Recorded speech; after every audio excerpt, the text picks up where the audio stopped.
Pride and Prejudice, Chapter 35. Elizabeth awoke the next morning to the same thoughts and meditations which had at length closed her eyes. She could not yet recover from the surprise of what had happened. It was impossible to think of anything else, and, totally indisposed for employment, she resolved soon after breakfast to indulge herself in air and exercise. She was proceeding directly to her favourite walk, when the recollection of Mr. Darcy's sometimes coming there stopped her, and instead of entering the park, she turned up the lane which led her farther from the turnpike road. The park paling was still the boundary on one side, and she soon passed one of the gates into the ground. After walking 2 or 3 times along that part of the lane, she was tempted, by the pleasantness of the morning, to stop at the gates and look into the park. The 5 weeks which she had now passed in Kent had made a great difference in the country, and every day was adding to the verdure of the early trees. She was on the point of continuing her walk when she caught a glimpse of a gentleman within the sort of grove which edged the park. He was moving that way, and fearful of its being Mr. Darcy, she was directly retreating. But the person who advanced was now near enough to see her, and stepping forward with eagerness, pronounced her name. She had turned away, but on hearing herself called, though in a voice which proved it to be Mr. Darcy, she moved again towards the gate. He had by that time reached it also, and, holding out a letter, which she instinctively took, said, with a look of haughty composure, "I have been walking in the grove some time, in the hope of meeting you. Will you do me the honour of reading that letter?" And then, with a slight bow, turned again into the plantation, and was soon out of sight. With no expectation of pleasure, but with the strongest curiosity, Elizabeth opened the letter, and to her still increasing wonder, perceived an envelope containing 2 sheets of letter paper, written quite through in a very close hand. The envelope itself was likewise full. Pursuing her way along the lane, she then began it. It was dated from Rosings at 8 o'clock in the morning, and was as follows: "Be not alarmed, madam, on receiving this letter, by the apprehension of its containing any repetition of those sentiments, or renewal of those offers, which were last night so disgusting to you. I write without any intention of paining you, or humbling myself, by dwelling on wishes which, for the happiness of both, cannot be too soon forgotten. And the effort which the formation and the perusal of this letter must occasion should have been spared, had not my character required it to be written and read. You must, therefore, pardon the freedom with which I demand your attention. Your feelings, I know, will bestow it unwillingly, but I demand it of your justice. 2 offences of a very different nature, and by no means of equal magnitude, you last night laid to my charge. The first mentioned was, that, regardless of the sentiments of either, I had detached Mr. Bingley from your sister, and the other, that I had, in defiance of various claims, in defiance of honour and humanity, ruined the immediate prosperity and blasted the prospects of Mr. Wickham.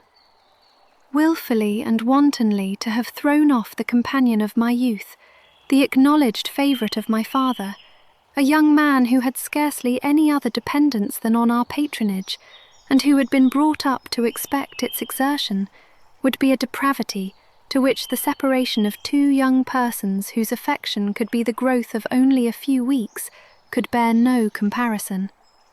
But from the severity of that blame which was last night so liberally bestowed, respecting each circumstance, I shall hope to be in future secured, when the following account of my actions and their motives has been read. If, in the explanation of them, which is due to myself, I am under the necessity of relating feelings which may be offensive to yours, I can only say that I am sorry. The necessity must be obeyed, and further apology would be absurd. I had not been long in Hertfordshire before I saw, in common with others, that Bingley preferred your elder sister to any other young woman in the country. But it was not till the evening of the dance at Netherfield that I had any apprehension of his feeling a serious attachment. I had often seen him in love before. At that ball, while I had the honour of dancing with you, I was first made acquainted, by Sir William Lucas's accidental information, that Bingley's attentions to your sister had given rise to a general expectation of their marriage. He spoke of it as a certain event, of which the time alone could be undecided. From that moment I observed my friend's behaviour attentively, and I could then perceive that his partiality for Miss Bennet was beyond what I had ever witnessed in him. Your sister I also watched. Her look and manners were open, cheerful, and engaging as ever, but without any symptom of peculiar regard, and I remained convinced from the evening's scrutiny that though she received his attentions with pleasure, she did not invite them by any participation of sentiment. If you have not been mistaken here, I must have been in an error. Your superior knowledge of your sister must make the latter probable. If it be so, if I have been misled by such error to inflict pain on her, your resentment has not been unreasonable.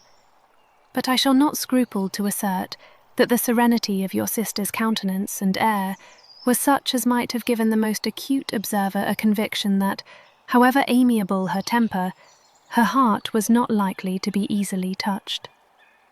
That I was desirous of believing her indifferent is certain, but I will venture to say that my investigations and decisions are not usually influenced by my hopes or fears.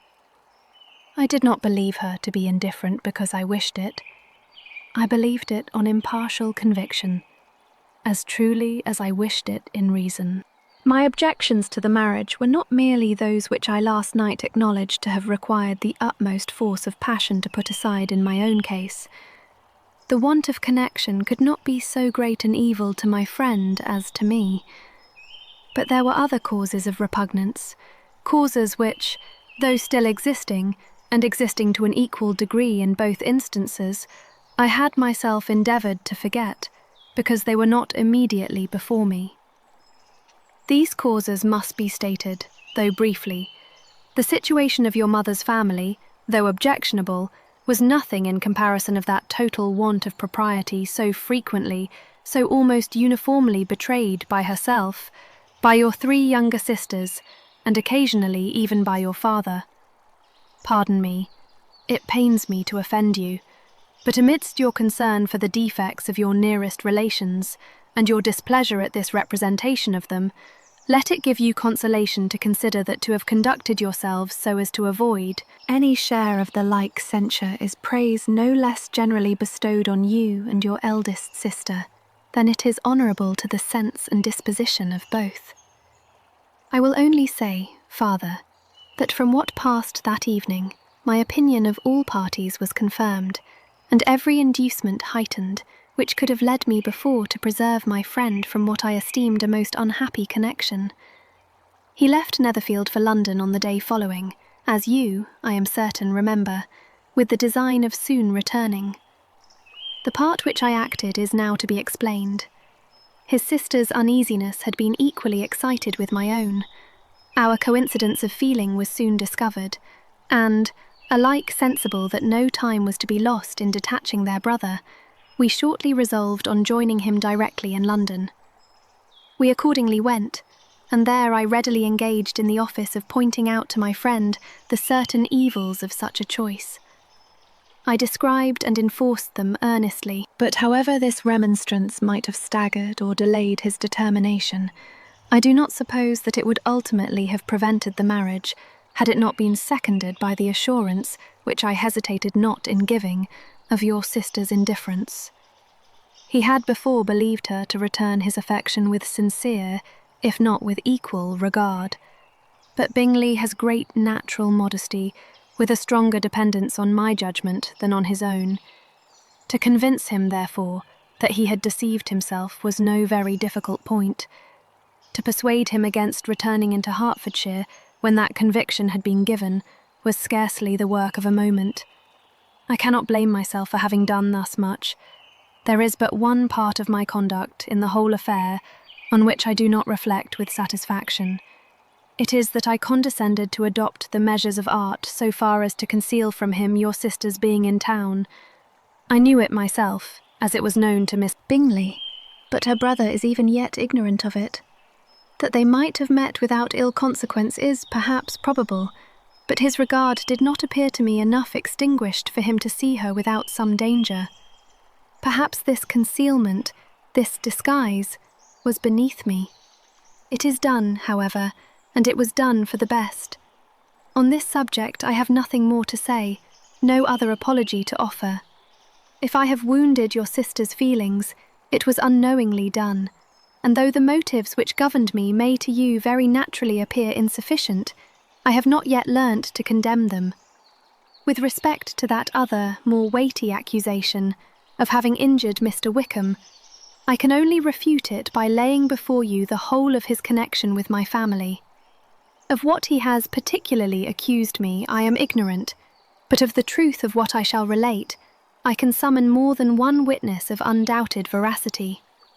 Mr. Wickham is the son of a very respectable man, who had for many years the management of all the Pemberley estates, and whose good conduct in the discharge of his trust naturally inclined my father to be of service to him. And on George Wickham, who was his godson, his kindness was therefore liberally bestowed. My father supported him at school, and afterwards at Cambridge, most important assistance, as his own father, always poor from the extravagance of his wife, would have been unable to give him a gentleman's education. My father was not only fond of this young man's society, whose manners were always engaging, he had also the highest opinion of him, and hoping the church would be his profession, intended to provide for him in it. As for myself, it is many, many years since I first began to think of him in a very different manner.